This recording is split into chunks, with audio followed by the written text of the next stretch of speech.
Lee and Faye put two of the world's top off-road vehicles up against one another. Jeep versus Bronco. Make sure you keep your arms and legs inside the ride at all times. Faye, I see you. What's better on the street? What truck brakes less often? You'll get answers to all of these questions and more today on All Girls Garage.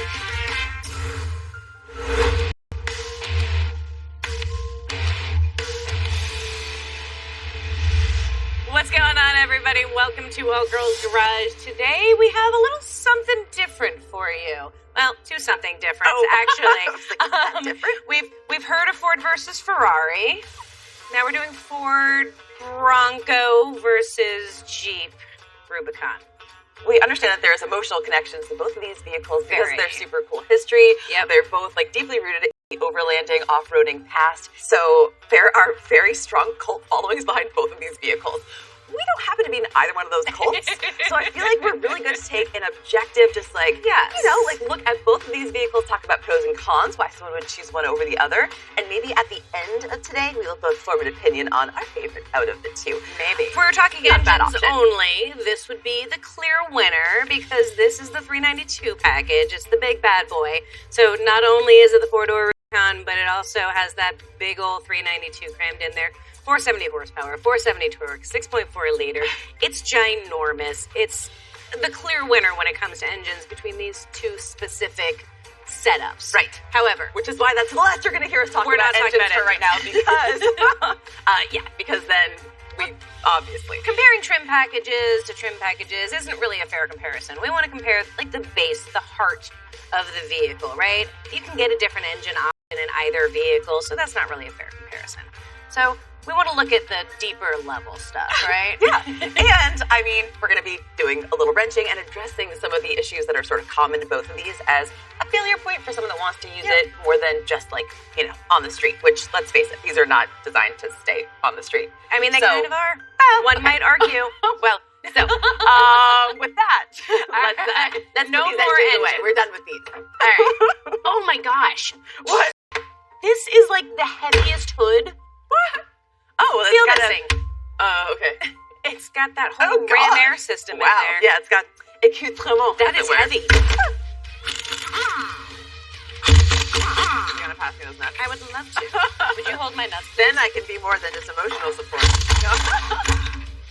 35s in the factory are pretty cool, but also pretty heavy.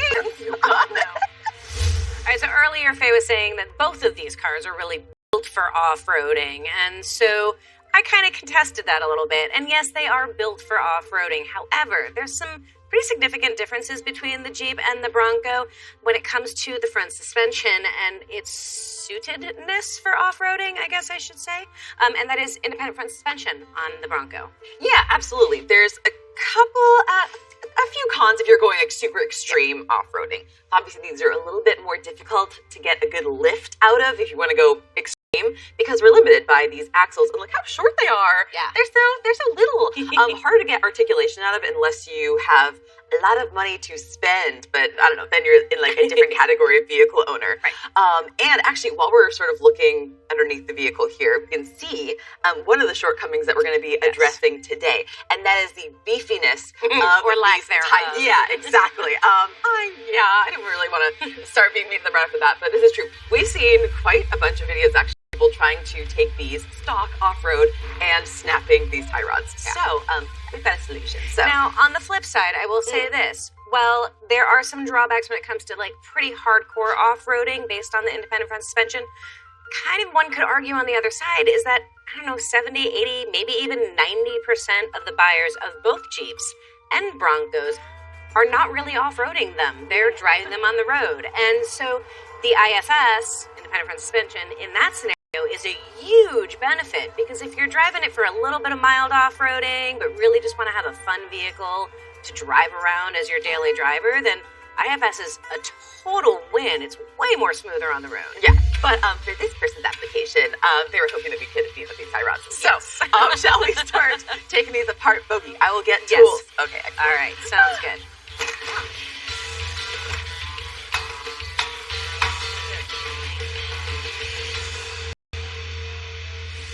Obviously, anytime you do tie rods, inners or outers, you're going to be doing an alignment on your vehicle because you're never going to get it exactly right. Most of the time, we'll count just so when we drive to the alignment place that we don't have any, steering wheel's not going this way and you're not totally damaging your tires. However, 22. Our new tie rod and our old tie rod have different length bodies entirely, so the counting method of getting it right back in the same position isn't going to work. So what we did is just used a measurement method. So with the tie rod still installed, took kind of a known point on the rack or that inner tie rod and measured to the center of our ball joint. And then that way when we go on with our new one, we have some frame of reference so that we're getting it close. I mean, you can see this kind of point right here. It is super thin. It's not the most Bronco driver is probably not going to encounter issues with this braking. Like, I don't want to freak Bronco drivers out, right? It is a known fail point if you are taking it off-road and doing, some pretty decent off-roading in it. If you're driving it to pick up your kids at school, this is not... It's not really something you have to worry about. And this is one of the Band-Aids. There's also some stiffeners that go all the way across inner and outer tie rod. Absolutely. So I'm going to get some anti-seize. Ooh, good idea. Got some aluminum. Yes, and I'll take mine and you take yours. Sharing is caring.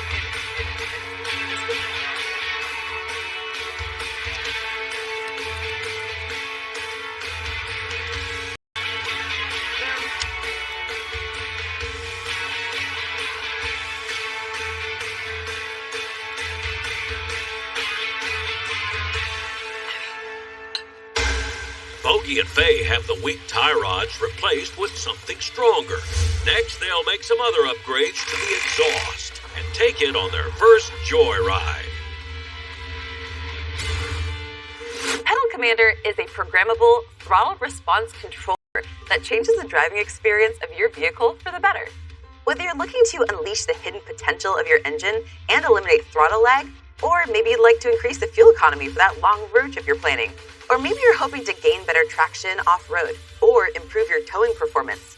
With Pedal Commander's 36 sensitivity levels, programmed specifically for your vehicle, you have the complete control of your throttle response in the palm of your hand with their mobile app. The controller itself is an easy plug-and-play install, which doesn't void your warranty. So what are you waiting for? Give Pedal Commander a try and feel the potential that your vehicle has been hiding from you all this time.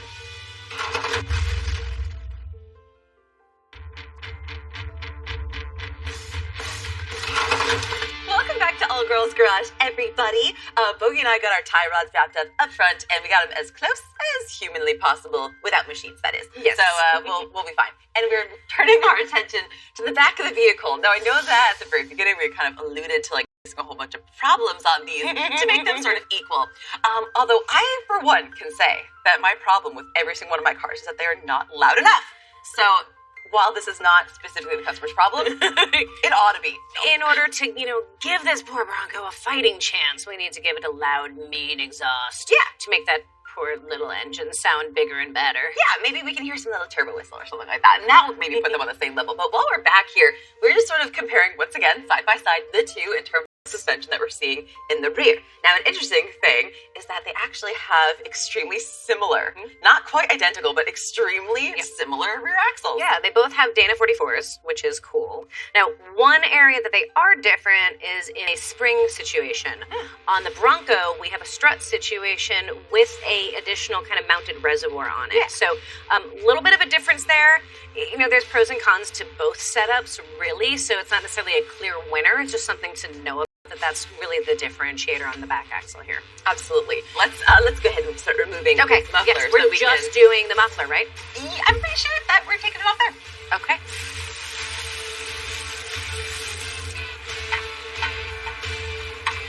We're just almost about to come. Perpetuating the stereotype that white girls can't. I know, right? All right, we got the old muffler out of there. We got our new beautiful muffler here and ready to go in. This is a super nice muffler for this car. It is made specifically for this engine. It's going to give it a nice beefy sound. This is one of their most aggressive sounding muffler options for this particular engine setup. And like you were saying, super high quality. So let's say that we're out, rocks and snow and salt and craziness.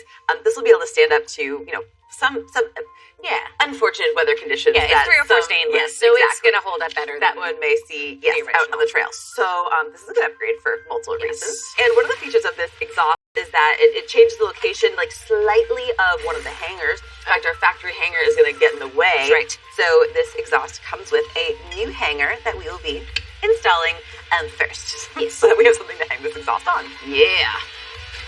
Wow, that was Suspended. Oh, that's great. Okay, yeah.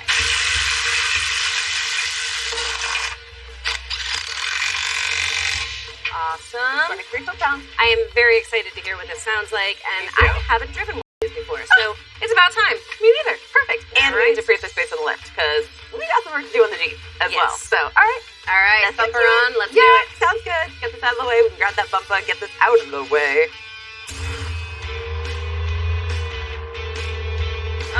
This is great. All right, ladies and gentlemen, make sure you keep your arms and legs inside the ride at all times. Faye, I see you. I don't want to. It's so nice. If you cannot tell, Bogi and I are out driving the Bronco to the alignment shop.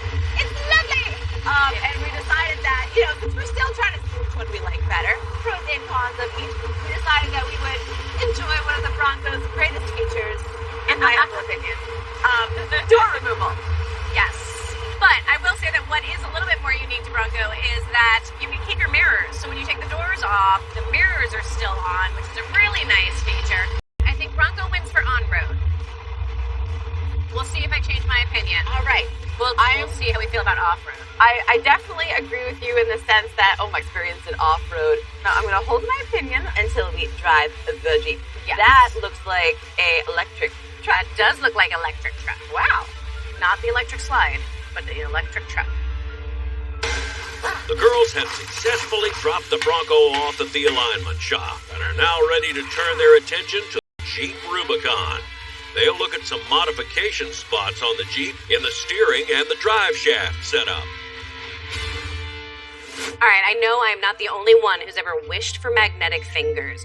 You're holding onto a nut with the tippy tips of your fingertips in an awkward, hard-to-reach spot, and inevitably, it drops, gets eaten by the engine compartment, never to be seen again. Well, wish no more, because magnetic fingers are actually a thing. The original magnetic finger will help you hold fasteners in place or help retrieve them if you've dropped them, and it works in places that a magnet stick just can't, because it can reach anywhere or bend in any direction that your finger can. There's even a heavy-duty version for you diesel techs out there with larger nuts and bolts to deal with. Save time, money, and frustration with the original magnetic finger, and maybe now you'll even be able to hold on to some of those pesky 10mm sockets that always like to run away and hide.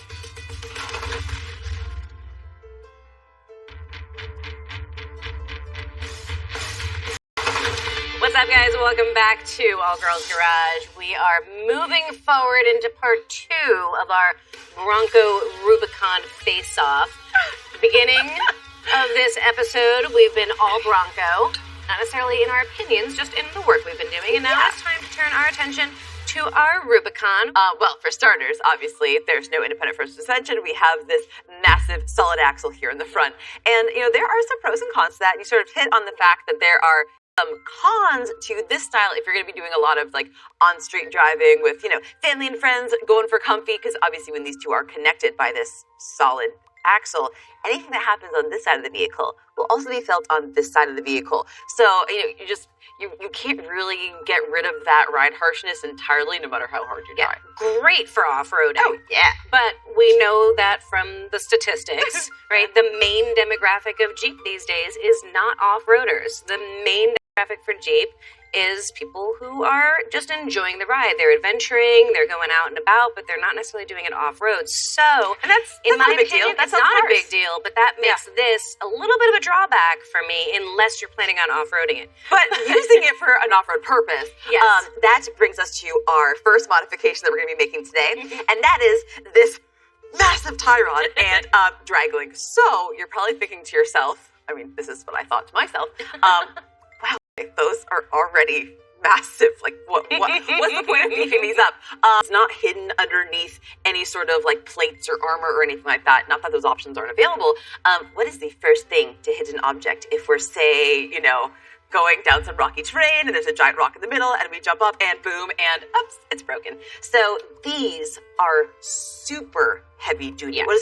What is it? 1 ton? Something insane. You have to be working really, really hard to screw this up. I mean, not saying it's not doable, it's- because if you try hard enough, anything is doable. But it's going to take mess anything up. It's going to take some effort. yeah.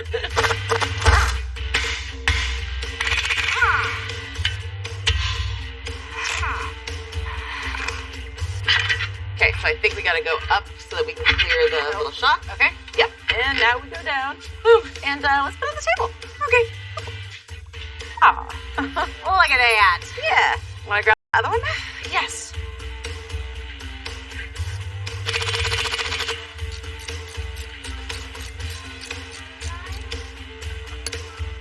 This is in, back and down.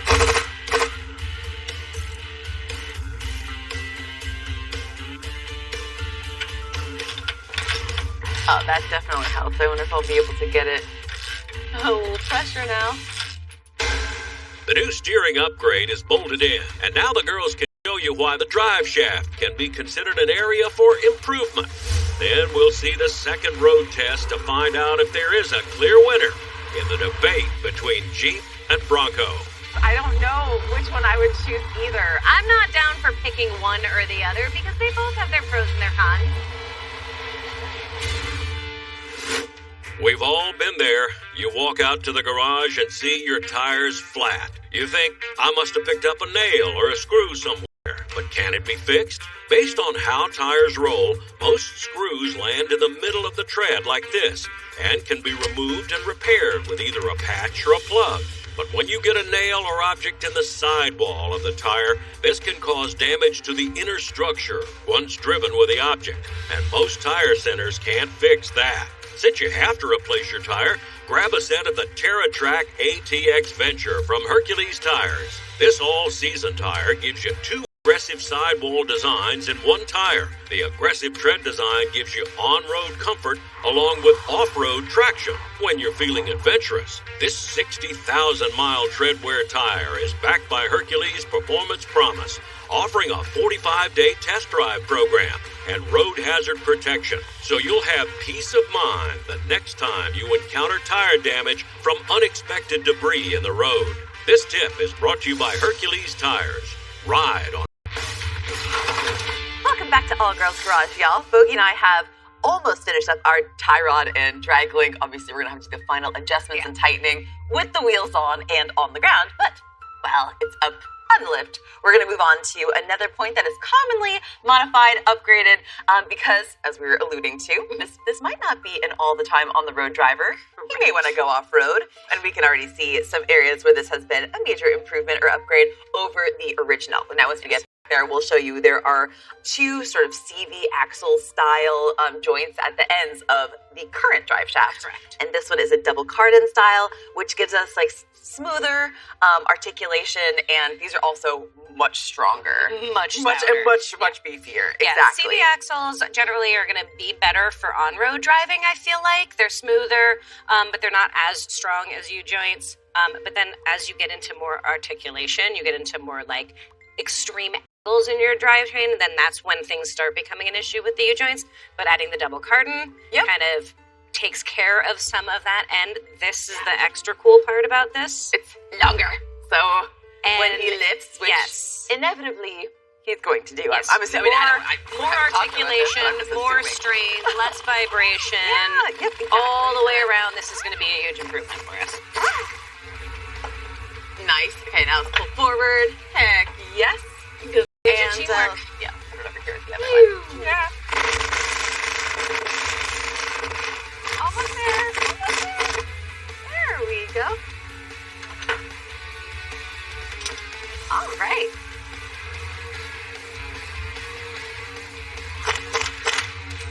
You're looking for this? Why, yes, indeed I was. Let's get this way and then that way.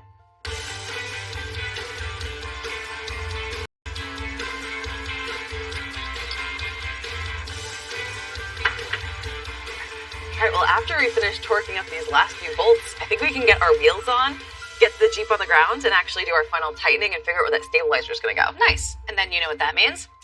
Well, that means it's pretty to Test drive time. Okay, then it's really head-to-head, and then maybe we can finally make a decision on which one we would choose. And because I got to drive the Bronco, I will graciously allow you to drive them. I drive the Jeep. Okay, great. Allow her to.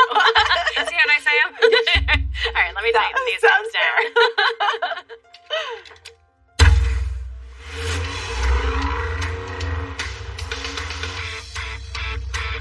Okay, that is one really cool thing about Jeep life, though. I feel like, and I don't know if Bronco life is that way, but I feel like Jeep life and Volkswagen Bug life, where you say hello to each other, and there's just something so cool about that. At the end of the day, no matter how you cut it with either of these cars, they have such an emotional connection, right? Like, they're both awesome. Yeah. I'm not down for picking one or the other because they both have their pros and their cons. Jeez, I don't know which one I would choose either. I guess I would probably choose the Rubicon. Wow. Okay, there we go. Not a fan of the new. I don't like not having mirrors. No, well, that might just sell me on the Bronco altogether. Okay, so yeah, I guess neither of us really know which one we choose over the other, but we want to hear from you guys. Do you have one of these cars, one of the other? Why did you choose one over the other? And during this episode, did we bring up any points that you did not consider? Are you going to do any of the mods that we did today? Well, we're curious to hear, and maybe it'll help sway our minds one way or the other. But for now, we're going to go drive these some more. We're going to drive some more and maybe go off-roading, but we're going to turn the cameras off for that one. Evidence! All right. See you guys next time. Bye!